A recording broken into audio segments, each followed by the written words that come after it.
శ్రీమాత్రే నమః. నమస్తే అండి అందరికి. ఎలా ఉన్నారండి అందరూ? నేనైతే చాలా బాగున్నానండి. ఈరోజు మనం మంచి మాట నేర్చుకుందాం. మంచి మాటలు అనేవి మీరు ప్రతిరోజు మీ లైఫ్ లో అప్లై చేయండి. అప్లై చేస్తే చాలా బాగా పనిచేస్తాయి. మీరు ఒక్కసారి నా ఛానల్ ని చెక్ చేయండి. మీరు వీడియోస్ పూర్తిగా చూడట్లేదు, ఒకసారి వీడియోస్ అన్ని పూర్తిగా చూడడానికి ప్రయత్నించండి. దాంట్లో మీకు ఏదో ఒక వాల్యుబుల్ పాయింట్ ఉంటుంది. నా వీడియోస్ వల్ల మీరు ఎవరైనా సరే, ఒక్కళ్ళైనా సరే మంచిగా మారితే నా జీవితానికి సాఫల్యం సిద్ధినట్టే. ఈ రోజు ఈ రోజు మనం ఏం మాట్లాడుకుందాం అనుకుంటున్నాం అంటే, ఒక మంచి మాట మాట్లాడుకుందాం. ఏంటంటే, ఎవరికైనా సరే మన మాటలతో సమస్యగా ఉందనుకోండి, ఫస్ట్ మౌనంగా ఉండండి. లేదా మనసుతో సమస్యగా ఉందనుకోండి, ఆ మనిషికి దూరంగా ఉండండి. లేదా మనతోనే సమస్యగా ఉందనుకోండి, బంధంలో ఆ బంధాన్ని విడిపోండి అంతే. ఇది ఎందుకు చెప్తున్నానంటే, చాలా మంది మనం మాట్లాడితే ఇష్టపడరు అనమాట. ఎందుకు ఇష్టపడరో తెలియదు మనకి. అసలు ఏం జరుగుతుందో కూడా తెలీదు. మనతో మాట్లాడరు. ఇది ఇప్పుడు నాకు ఎందుకు ఈ మాట నేను చెప్పానంటే, రీసెంట్ గా నాకు ఒకటి జరిగిందండి. రీసెంట్ గా జరిగిన విషయంలో మొన్నటి వరకు నాతో బాగానే మాట్లాడేవారు. పేరు చెప్పకూడదని ఊరుకుంటున్నాను. నాతో బాగానే మాట్లాడేవారు. ఊరెళ్ళి వచ్చారు వాళ్ళు అమ్మాయి ఊరెళ్ళి వచ్చింది. వచ్చిన తర్వాత ఇంకా అసలు నాతో మాట్లాడడమే మానేసింది. బట్ ఏం జరిగిందో నాకు తెలీదు. నేను అందరితోనూ చాలా బాగానే ఉంటాను. నేను అందుకే ఇప్పుడు నేను ఇక మీదట నేను ఏం మాట్లాడదాలనుకుంటున్నానంటే, ఎవరితోనూ కూడా ఎక్కువగా రిలేషన్ పెట్టుకోకూడదని నేను నిర్ణయం తీసుకున్నాను. బట్ మాట్లాడతాను. ఎంతవరకు మాట్లాడాలో అంతవరకే మాట్లాడతాను. కాబట్టి మనం మాట్లాడుతుంటే వాళ్ళు ఇబ్బంది నేను గమనించాను. ఒక 10 రోజుల నుంచి 15-20 రోజుల నుంచి నేను గమనించాను. నేను మాట్లాడుతుంటే వాళ్ళు మాట్లాడట్లేదు. నేను అడిగిన దానికి మాత్రమే సమాధానం చెప్తున్నారు. అంటే మనం మాట్లాడడం వాళ్ళకి ఇష్టం లేదనే కదండి అర్థం. కాబట్టి మనం మౌనంగా ఉండాలన్నమాట. అదే మన మన మనసుతో బాధ అనుకోండి. అంటే మన మనసుకి వాళ్ళు బాగా దగ్గరగా ఉన్నారు, బాగా దగ్గర అయిపోయారు, వాళ్ళతో మాట్లాడాలి, వాళ్ళతో తినాలి, వాళ్ళతో కూర్చోవాలి, వాళ్ళతో ఏదైనా షేర్ చేసుకోవాలని అనిపించింది అనుకోండి. వాళ్ళు మన దగ్గరికి రాలేనప్పుడు మనతో మాట్లాడినప్పుడు మనం ఏమని షేర్ చేసుకుంటాం? ఏదైనా సరే ఏమీ షేర్ చేసుకోలేకపోతాం కదా. కాబట్టి మీకు వీలైనంత వరకు దూరంగా ఉండండి. నేను ఇప్పుడు అదే చేస్తున్నానండి. నా వీలైనంత వరకు నేను తలుపులు వేసుకొని ఇంట్లోనే ఉంటున్నాను. అసలు తనతో మాట్లాడడమే మానేశాను అనమాట. అదే రిలేషను, అదే బాధ మనం పక్కనుంటే ఇబ్బంది పడుతున్నారు, అలాగని పైకి చెప్పలేకపోతున్నారు. పక్కనుంటే చాలా ఇబ్బంది పడుతున్నారు. మామూలుగా ఇబ్బంది కాదు. అబ్బా ఎందుకు ఈవిడతో ఏంటి, ఈవిడతో ఇలాగా అని అనుకుంటున్నారు అనుకోండి. అప్పుడు మీరు ఏం చేస్తారంటే విడిపోండి. ఇంక అవసరం లేదు. మీకు వాళ్ళతో రిలేషన్‌షిప్ అనేది అవసరం. ఇది ఫ్రెండ్‌షిప్ అయినా కావచ్చు, భార్యాభర్తల సంబంధమైనా కావచ్చు, ఇంట్లో తోబుట్టువులతో కావచ్చు. తల్లిదండ్రులతో మాత్రం ఎప్పుడు తెగతెంపులు చేసుకోకండి. ఎందుకంటే మనం వాళ్ళకి ఎందుకు పుట్టామంటే, మనం వాళ్ళని చూస్ చేసుకొని వచ్చి పుట్టామన్నమాట. మనం వాళ్ళని చూస్ చేసుకున్నాం. నేను ఈ తల్లికి పుట్టాలి, నేను ఈ తండ్రికి పుట్టాలి, వీళ్ళిద్దరికీ నేను పుట్టాలి, నాకు ఈ కోరికలున్నాయి, ఈ జన్మలో ఈ కోరికలు తీర్చుకోవాలని మనం పుడతాం. కాబట్టి మీరు తల్లిదండ్రులను దూరం చేసుకోవటానికి, అత్తమామలను దూరం చేసుకోవడానికి ప్రయత్నం చేయకండి. అలాగని బంధాలు దూరం చేసేసుకోమంటారా అంటే, బంధాలు దూరం చేసుకోమంటలేదు. ఆ బంధం నుంచి దూరంగా వెళ్ళండి. కొంచెం దూరంగా, మనసులు దూరం అయితే మనుషులు దగ్గర అవుతారన్న సామెత మనకి పాతకాలం నుంచి ఉన్నదే కదా. కాబట్టి మీరు ఎప్పుడైనా సరే ఎక్కువ మాట్లాడొద్దు. నేను ఎక్కువ మాట్లాడతాను అంటారు అందరూ. నిజమే, నేను ఎక్కువగానే మాట్లాడతాను. నా ప్రొఫెషన్ అలాంటిది. ఇప్పుడు యూట్యూబ్ ద్వారాగా నేను ఎక్కువ మాట్లాడాల్సి వస్తుంది. ఇప్పుడు ఆఫీస్‌లో నలుగురికి నేను సమాధానం చెప్పాల్సి వస్తది. అదే నేను బయటకెళ్ళానుకో, ఏ షాప్‌కైనా వెళ్ళి నాకు కావాల్సిన ఐటెమ్ కావాలంటే మాట్లాడాలి కదండీ. ఇప్పుడు నేను ఇంట్లో కూడా తక్కువ మాట్లాడుతున్నాను. మా ఫ్యామిలీ మెంబర్స్ తో తప్ప నేను బయట వాళ్ళతో ఎక్కువ మాట్లాడదలుచుకోలేదు. నేను ఈ రోజు ఆ నిర్ణయం తీసుకున్నాను. మీ అందరికీ నిర్ణయం ఎలా ఉందనేది నాకు కామెంట్ సెక్షన్ లో రాయండి. అయితే ఎంత తక్కువ మాట్లాడితే మనకి రెప్యుటేషన్ అంత పెరుగుతుందని నేను ఈ మధ్యన అర్థం చేసుకున్నాను. అఫ్ కోర్స్ నేను కూడా చాలా తక్కువగానే మాట్లాడతాను. ఎప్పుడు కూడా నేను ఎక్కువ మాట్లాడను. ఇంపార్టెంట్ వాటికే మాట్లాడతాను. కాకపోతే నాకు బాగా క్లోజ్ ఉంటారు. ఇప్పుడు ఆఫీస్ లో ఉన్నారు మా సార్, నాకు చాలా క్లోజ్. ఆయనతో అందరు భయపడతారు ఆయనకి. బట్ నేను భయపడను. ఎందుకంటే నాకు ఆయన ఒక తండ్రి లాగా అనమాట. నేను మా నాన్నగారితో ఎంత ఫ్రీగా మాట్లాడతానో మా సార్తో నేను అంత ఫ్రీగా మాట్లాడతాను. బట్ ఆఫీస్ మొత్తం మీద ఎవ్వరు మాట్లాడరు. అలాగే నాకు పక్కన ఇంకో సార్ ఉంటారు. ఆయనతో కూడా చాలా ఫ్రీగా ఎందుకంటే మా తమ్ముడితో నేను ఎంత ఫ్రీగా ఉంటాను, మా అన్నయ్యతో అన్నట్టు. ఇప్పుడు మా బ్రదర్ లేరండి. యాక్చువల్ గా ఎక్స్పైర్ అయ్యారు. ఒక 2 years బ్యాక్ ఎక్స్పైర్ అయ్యారు.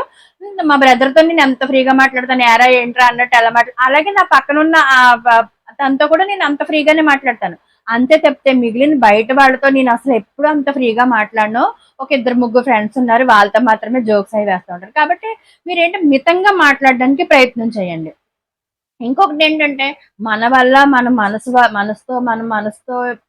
మనసుకు బాగా రిలేటెడ్ అయిపోతున్నారు, వీళ్ళు మన మనసుకు బాగా దగ్గర అయిపోతున్నారు అని అన్నప్పుడు ఫస్ట్ ఆ ఫ్రేమ్ నుంచి బయటకు రండి. ఆ ఫ్రేమ్ నుంచి బయటకు రావటం అనేది చాలా కష్టం, చాలా అసలు అది మామూలు కష్టం కాదు. కానీ మీరు చేయగలుగుతారు. ఎలా చెప్పమంటారా? మీకు ఆ వ్యక్తి గుర్తొస్తున్నారు, మీ మనసులో ఆ వ్యక్తి గుర్తొస్తున్నారు అని అన్నప్పుడు మీరు ఒక్కటే ఒక్క పని చేయండి. వెంటనే టీవీలో ఒక పాట పెట్టేసేయండి. ఇప్పుడు చాలా పాటలు ఉన్నాయి, చాలా మంచి మంచి రిథమ్ సాంగ్స్ ఉన్నాయి. మీరు ఎప్పుడు కూడా ఇందులోకి మీరు ఏం చేస్తారంటే మామూలుగా ఈ అదే బాధాకరమైన పాటలు ఉంటాయి కదా, అవి వినడానికి ప్రయత్నం చేయకండి. ఎప్పుడు జోష్గా ఉన్న పాటలు వినండి. చాలా జోష్ పాటలు చాలా ఉన్నాయి. చిరంజీవి గారి పాటలు ఉన్నాయి, వెంకటేష్ గారి పాటలు భలే ఉంటాయి, అవి అన్ని చాలా బాగుంటాయి. అవి వినండి. ఎప్పుడు బాధాకరమైన పాటలు వినడానికి ప్రయత్నం చేయకండి. ఒకటి. రెండోది ఏంటంటే మీ మనసుకి ఇంకా బాధ కలుగుతుంది, ఏదో చెయ్యాలి అని అనుకున్నప్పుడు ఒక కొత్త రకం వంట ట్రై చేయండి. మీకు రాదు, పోతుంది, పోనివ్వండి, పోతే మనకేంటి, మనం అందులో మైండ్ అప్లై చేయాలి. మీకు ఇక్కడ ఇంకొక టెక్నిక్ చెప్తానండి. ఎవరైనా సరే మనం ఒక ఒక కాన్సన్ట్రేషన్ గా ఒక వ్యక్తిని మర్చిపోవాలని అనుకున్నప్పుడు, లేదంటే ఒక విషయాన్ని మనం మర్చిపోవాలి, ఒక మనిషికి మనసుకు మనం దూరం అవ్వాలి అని అనుకున్నప్పుడు ఈ ఒక్క టెక్నిక్ ట్రై చేయండి. ఈ టెక్నిక్ ఎలాగో నేను ఇప్పుడు మీకు ప్రాక్టికల్ గా చేసి చూపిస్తాను. ఏంటంటారా? ఇదిగోండి, ఒక ఫుల్ వాటర్ బాటిల్. ఇది ఫుల్ గా వాటర్ ఉన్న చిన్నది, ఎక్కువగా ఇంత ఇంత తీసుకోండి. నా దగ్గర ఇప్పుడు ఇవే ఉన్నాయి కాబట్టి ఇవే తీసుకున్నాయి కాబట్టి ఫుల్ వాటర్ బాటిల్ తీసుకోండి. నెక్స్ట్ ఇంకొకటి ఎంటీ వాటర్ బాటిల్. చూసారా అండి? ఇదిగోండి, ఎంటీ వాటర్ బాటిల్ తీసుకోండి. మీరు ఆ వ్యక్తిని మర్చిపోవాలని అనుకున్నప్పుడు, ఎప్పుడైనా వ్యక్తిని కానీ, ఒక సమస్యను కానీ, ఏదైనా ఒక విషయాన్ని కానీ మర్చిపోవాలని మీరు అనుకున్నప్పుడు ఇది ప్రాక్టీస్ చేయండి. ఈ వాటర్ బాటిల్లో నీళ్ళు ఈ వాటర్ బాటిల్లోకి వేయండి. ఎలా చెప్పమంటారా? ఒక్క చుక్క కూడా కింద పడకూడదు. ఓకేనా? వేయండి. అస్సలు కింద పడకూడదు. మీరు అసలు ఒక చుక్క కూడా కింద పడకూడదు. ఇలా దగ్గరికి పెట్టకూడదు, ఇలా దూరంగా పెట్టాలి. ఓకే, ఇలా దూరంగా పెట్టాలి. అదిగో చూసారా, నాకు ఒక చుక్క కింద పడిపోయింది. ఓ, ఇలా దూరంగా పెట్టాలి. ఒక్క చుక్క కూడా కింద పడకూడదు. ఓకేనా? ఓకే. అలానే మీరు పెద్ద పెద్ద మూతున్నది తీసుకోకండి. ఎంత చిన్న మూతున్నది అయితే అంత చిన్నది. ఇప్పుడు రైట్ హ్యాండ్ తో వేశారు కదా, ఇప్పుడు లెఫ్ట్ హ్యాండ్ తో వేయండి. ఇది చాలా కష్టం అండి, లెఫ్ట్ హ్యాండ్ తో వేయడం. ఇప్పుడు లెఫ్ట్ హ్యాండ్ తో ప్రాక్టీస్ చేయండి. ఒక చుక్క కూడా మనకి కింద పడకూడదు.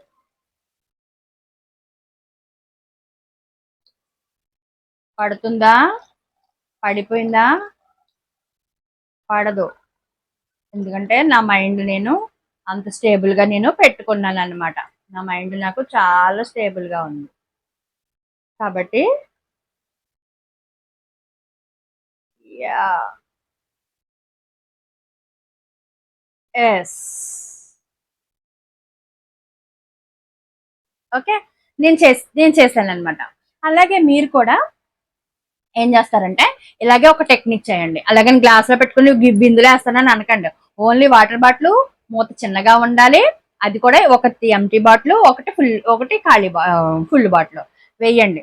మీ మైండ్ ఎప్పుడు స్టేబుల్ గా ఉంటుంది అప్పటి వరకు. నేను దగ్గరికి పెట్టేసాను కదా, మీరు దూరంగా పెట్టి వేయండి.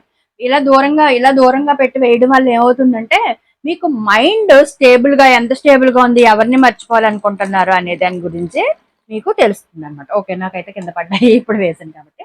అయితే మీకు ఇక్కడ ఒక చిన్న స్టోరీ చెప్తానండి. ఒక మహారాజు కదా, ఒక బుద్ధుడు ఉన్నాడు అనమాట. బుద్ధిజం ఉంది కదండి, అందులో చాలా మంది ఈ గురువులు ఉంటారు, శిష్యులు ఉంటారు.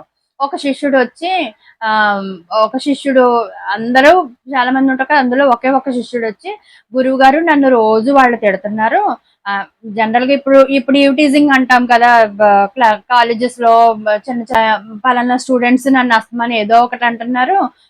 ఇలాగా నేను చేయలేకపోతున్నాను, నేను ఉండలేకపోతున్నాను, వాళ్ళు ఎంతసేపు నన్ను తిడతానే ఉంటున్నారు, నన్ను చేస్తానే ఉంటున్నారు, నేనైతే ఉండలేనండి. ఇప్పటికి నేను 3 months 4 months నుంచి నేను ఈ ప్రాబ్లం ఫేస్ చేస్తున్నాను. కాబట్టి గురువు గారు, నేను గురుకులం నుంచి వెళ్ళిపోదాం అనుకుంటున్నాను అని చెప్తారనమాట.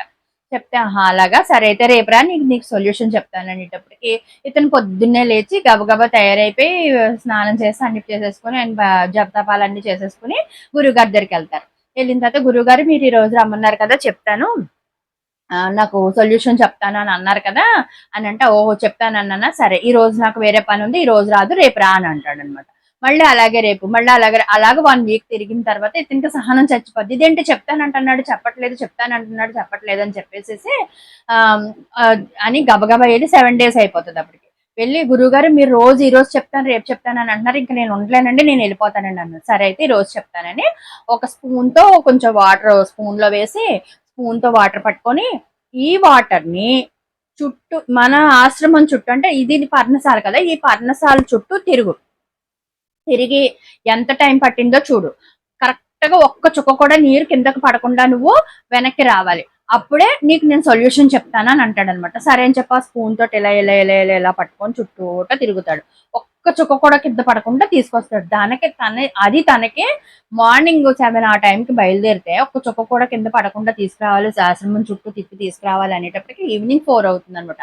ఒక్క చుక్క కూడా పడకుండా తీసుకొస్తాడు. తీసుకొచ్చాక 4 o'clock గురువు గారి దగ్గరికి వచ్చి గురువుగారిని అంటాడు, గురుగారు ఇదిగోండి నేను తీసుకొచ్చాను, దీనికి నాకు సొల్యూషన్ చెప్పండి అంటే, చూసావా నువ్వు ఏం చేయాలనుకుంటున్నావు, స్పూన్ లో ఒక్క చుక్క నీరు కూడా కింద పడకూడదు అనేది నీ ఆలోచన. కాబట్టి ఆ ఆలోచన వల్ల నువ్వు పక్కన ఏం జరుగుతుందో, పక్కన గొడవ అవుతుందో ఏమవుతుందో ఏమీ పట్టించుకోలేదు. ఓన్లీ నీ కాన్సన్ట్రేషన్ ఎక్కడుంది, స్పూన్ లో ఉన్న వాటర్ కింద పడిపోతుందేమో అన్న దాని మీదే నీకు మైండ్ అప్లై చేసావు. కాబట్టి నువ్వు గురుకులంలో దేనికోసం వచ్చావు, చదువుకోవటం కోసం వచ్చావు. నీ పక్కన ఉన్న వాళ్ళు ఎన్ని రకాలుగా అనుకుంటే నీకెందుకు, నీకు కావాల్సింది చదువు. కాబట్టి నీ చదువు ఏంటో నీ స్కిల్ ఏంటో నువ్వు బయట పెట్టుకో, వాళ్ళ గురించి నువ్వు ఆలోచించుకోకుండా ఉండుంటే వాళ్ళు నిన్ను ఏమీ చేయరు అని అన్నారు. ఇంకా ఆ రోజు నుంచి ఈ శిష్యుడు ఏం చేశాడంటే ఎవరితోనూ మాట్లాడడం మానేశాడు, పక్కనున్న రిలేషన్స్ కి ఫ్రెండ్షిప్స్ కి దానికి దూరంగా ఉండడం మొదలు పెట్టాడు. తన మనసుకు బాధ కలిగిన ప్రతిసారి కూడా ఈ స్పూన్ టెక్నిక్ వాడారనమాట. నేను మీకు వాటర్ బాటిల్ టెక్నిక్ చెప్పానంటే వీళ్ళు స్పూన్ టెక్నిక్. కాబట్టి ఇలాంటివన్నీ మన ఛానల్లో మంచి మాటలు ఉంటాయి. ఎప్పుడు కూడా ఇవన్నీ కూడా మనసులో పెట్టేసుకొని ఎవరు కూడా భయపడిపోయి బాధపడిపోయి టెన్షన్ పడిపోయి బాబా వాళ్ళు నాతో మాట్లాడలేదు ఏమైపోతుందో అని మీరు అస్సలు ఫీల్ అవ్వాల్సిన పని అయితే లేదనమాట. కాబట్టి నా ఈ ఛానల్ లైక్ చేసి షేర్ చేసి సబ్స్క్రైబ్ చేయండి. నాకు కింద కామెంట్ సెక్షన్ లో రాయండి ఎలా ఉన్నాయి నా వీడియోస్ అనేది కామెంట్ సెక్షన్ లో రాయండి. ఈ రోజు పెళ్లి రోజు పుట్టినరోజులు జరుపుకున్న ప్రతి ఒక్కరికి నా హృదయపూర్వక శుభాకాంక్షలు. ఇలాగే మీరు ఎన్నో పెళ్లి రోజులు పుట్టినరోజులు జరుపుకోవాలని నేను మనస్ఫూర్తిగా కోరుకుంటున్నాను. Thank you so much all my subscribers.